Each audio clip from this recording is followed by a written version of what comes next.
প্রিয় শিক্ষার্থী, গতদিন আমরা পরিসংখ্যানের সংক্ষিপ্ত করে 1 থেকে 17 পর্যন্ত অঙ্কগুলো করেছিলাম। আজকে আমরা 18 নম্বর থেকে শুরু করব দ্বিতীয় পর্বে।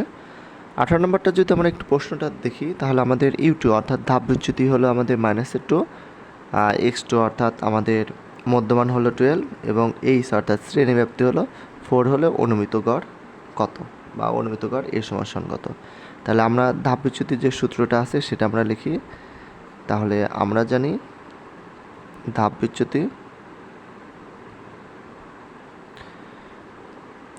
বিচ্যুতি হলো U2। আমরা প্রথমে ধাপ বিচ্যুতি UI দিয়ে প্রকাশ করি, কিন্তু এখানে U2 যে দেওয়া আছে অর্থাৎ 2 নম্বরের ধাপ বিচ্যুতি দ্বিতীয়টা, সেটা আমরা লিখি। U2 সমান হলো আমাদের x2 মাইনাসের a বাই হলো h। এখানে আমরা লিখতে পারি যে ধাপ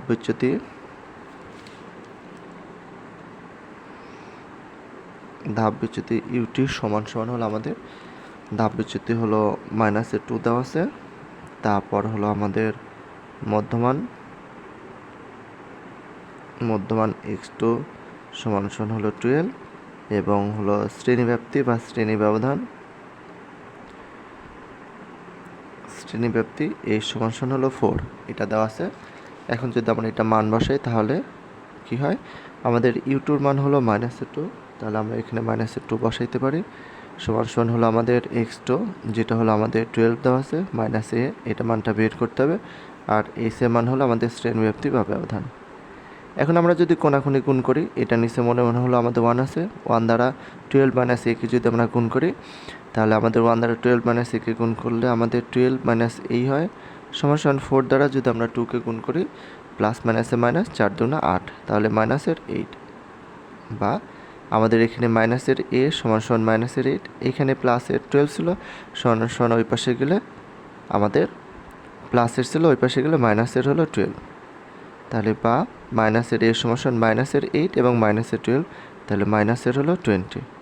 তাহলে বা আমাদের এখানেও মাইনাস এখানেও মাইনাস, তাহলে দুইটা মাইনাস উঠে যায় অর্থাৎ দুইটা মাইনাসে প্লাস হয়ে যায়, তাহলে সুতরাং a সমান হলো 20। তাহলে আমাদের লিখতে পারি সুতরাং অনুমিত গড়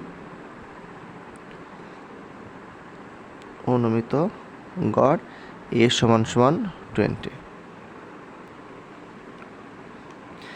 এরপর আমরা 19 নম্বর প্রশ্নটা দেখি। 19 নম্বর প্রশ্নটা ছিল হলো আমাদের 4, 11, 15, 4, 11, 11, 5, 7, 11 এদের প্রচুরক কত। আমরা জানি কোনো উপাত্তের প্রচুরক হলে যে সংখ্যাটা সবচেয়ে বেশিবার থাকে সেই সংখ্যাটাই হলো ওই উপাত্তের হলো প্রচুরক। তাহলে আমাদের প্রদত্ত উপাত্তগুলো আমরা একটু লিখি। আমাদের ছিল হলো 4, 11, 15, 4, 11, 11, 5, 7 এবং 11। আমরা যদি দেখি তাহলে এই যে উপাত্তগুলো আছে, উপাত্তগুলোর ভিতরে আমাদের 11 সর্বাধিক 1, 2, 3, 4 সর্বাধিক 4 বার রয়েছে, আর অন্যান্য সংখ্যাগুলো 1 বার অথবা 2 বার করেছে, তার অর্থাৎ সবচেয়ে বেশিবার রয়েছে 11 সংখ্যাটি। তাহলে আমরা লিখতে পারি উপাত্তগুলোর মধ্যে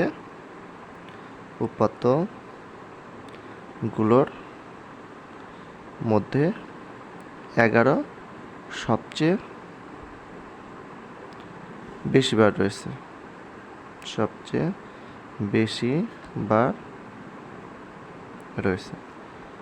সুতরাং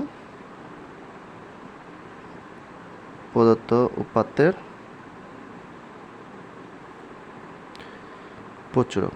আমরা জানি যে সংখ্যাটা সবচেয়ে বেশিবার থাকে সেই সংখ্যাটাই হলো কোনো উপাত্তের প্রচুরক হয়। যেহেতু 11 সবচেয়ে বেশি রয়েছে, তাহলে প্রচুরক হলো আমাদের 11। এরপর আমরা 20 নম্বর প্রশ্নটা যদি দেখি, 20 নম্বর প্রশ্নটা ছিল 4, 9, 7, 5, 11, 12, 3 এর প্রচুরক কত। তাহলে আমরা এই উপাত্তগুলো আর লিখি, যে উপাত্তগুলো হলো 4, 9, 7, 5, 11, 12 এবং হলো 3। এই উপাত্তের ভিতরে কোনো সংখ্যাই একাধিকবার নেই। আর আমরা জানি কোনো উপাত্তের সংখ্যা যদি একাধিকবার যদি না থাকে অর্থাৎ সর্বাধিকবার যদি না থাকে, তাহলে সেই উপাত্তে কোনো প্রচুরক থাকে না। তাহলে যেহেতু উপাত্তগুলোর মধ্যে কোনো সংখ্যা একাধিকবার নেই, সেহেতু এই উপাত্তে কোনো প্রচুরক নেই। তাহলে আমরা সেটা লিখতে পারি যে প্রদত্ত উপাত্তগুলোর মধ্যে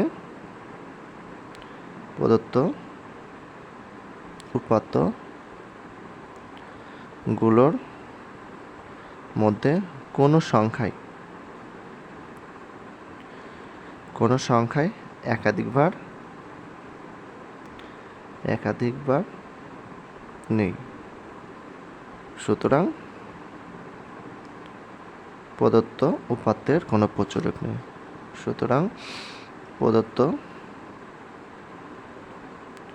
উপাত্তের কোনো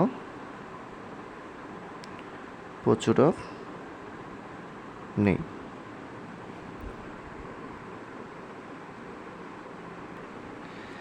এরপর আমরা 21 নম্বর প্রশ্নটা যদি দেখি, প্রশ্নটা ছিল 4, 11, 15, 4, 11, 11, 5, 7, 11 ও x উপাত্তগুলোর গড় প্রচুরকের 2 গুণ হলে x এর মান নির্ণয় করা। তাহলে আমরা যদি দেখি যে এই যে সংখ্যাগুলো আছে, এই সংখ্যাগুলো বা উপাত্তগুলোর গড় হলো প্রচুরকের দ্বিগুণ।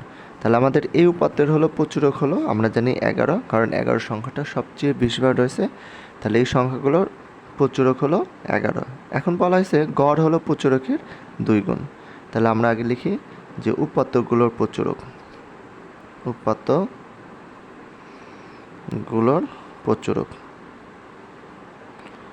উপাত্তগুলোর প্রচুরক হলো আমাদের 11 এবং বলা হয়েছে গড় প্রচুরকের দ্বিগুণ,